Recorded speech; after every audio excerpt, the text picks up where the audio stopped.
The momentum in relation to the flotilla is growing now, and the largest ever flotilla has begun its way to the Gaza Strip with over 50, and some reports said 70 ships or boats sailing or beginning to sail to the Gaza Strip from areas in North Africa and Southern Europe. Spain, Tunisia were mentioned too, but other places too. Greta Thunberg is going to be there, Susan Sarandon, Cunningham, some of the names that we heard previously, and more activists are going to this flotilla. This is a beginning. This is a beginning that will make a significant change. You know, we were talking about how and what would Israel do if, let's say, for example, 1,000 boats start sailing. Are they going to have the capacity to take them down? What are they going to do to take them down exactly?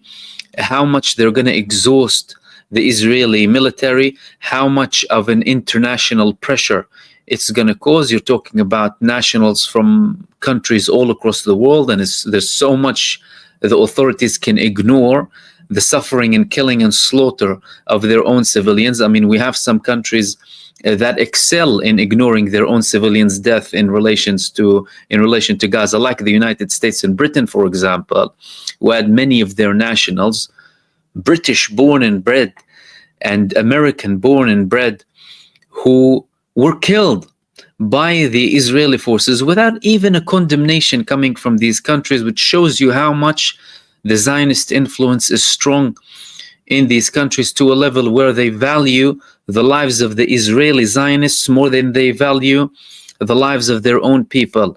And they try and protect the war criminals more than they try and protect their own people. But this momentum now is growing, and this is going to be significant. Because if there were 1 or 2 or 3 boats before, okay, very easy task for the genocide army. They'll go, they'll take them down and imprison them, later on release them. Some of them, of course, they faced abuse as well, and physical and mental violence too. 50.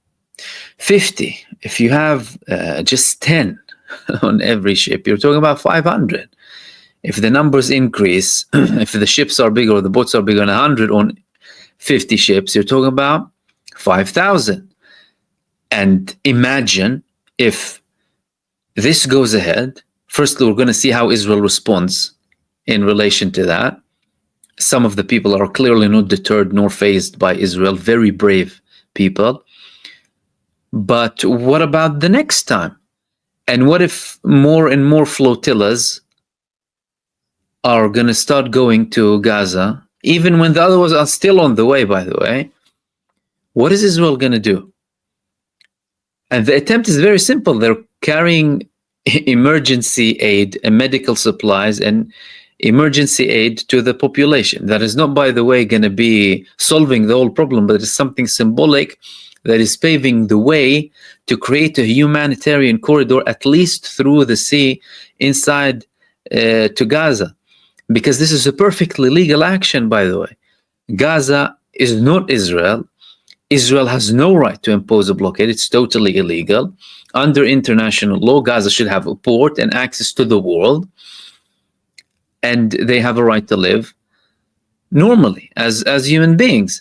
But, of course, the Zionists and their mouthpieces, whether politicians or the media or anyone, are trying to portray this otherwise, as if Israel has a right to impose this blockade on the Gaza Strip and commit a genocide against the population. But the officials in Israel are clearly worried, and they are panicking from this move.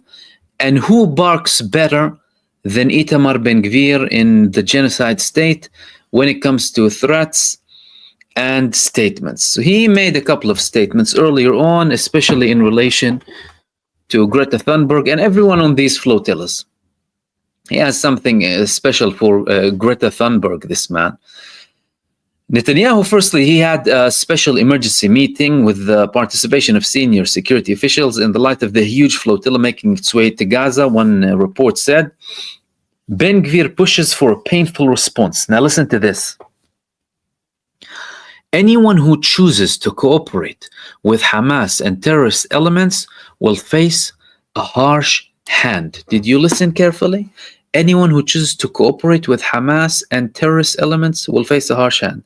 And he later elaborated that they're no longer going to be like this one night arrest thing.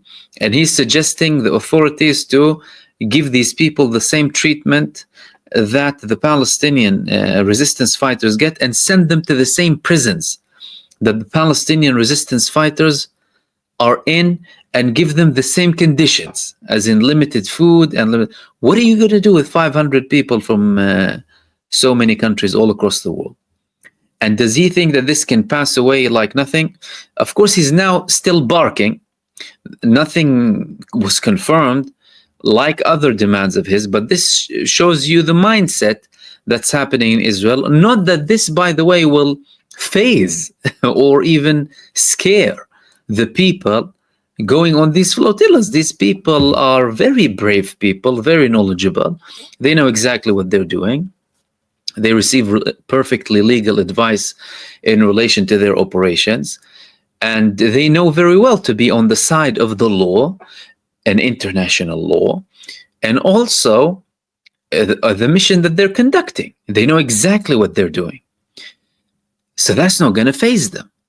Itamar Ben-Gvir barking and telling them, oh yes, we're going to imprison you with some of the Palestinian resistance fighters. It isn't going to work. They're living in their own bubble. They're not reading the stats. They're not understanding everything. And they're still in the same victimhood mentality.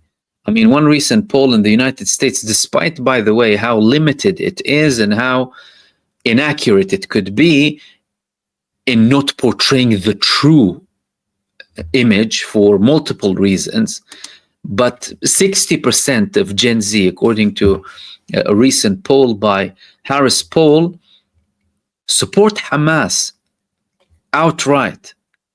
And the reason I'm saying this could be not very accurate, because previous polls showed 80%, by the way. And that's from those who participated, just 2,000. That's from the people who were not worried about saying, oh yeah, we support this side over the other side, right? But imagine, even with polls like this and people confirming outright that they support the Palestinian resistance, imagine what the reality could be. Everything has shifted, and Israel is unable to understand and comprehend the fact that everything is shifting against it. And these whole actions are leading Benjamin Netanyahu and his government to insanities.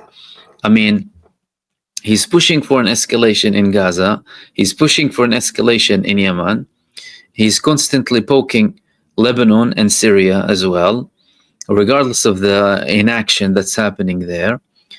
But all of that is going to explode in his face at one point, especially with the threats that are coming towards Iran. This is not going to go well for Benjamin Netanyahu. Benjamin Netanyahu is a dead man walking.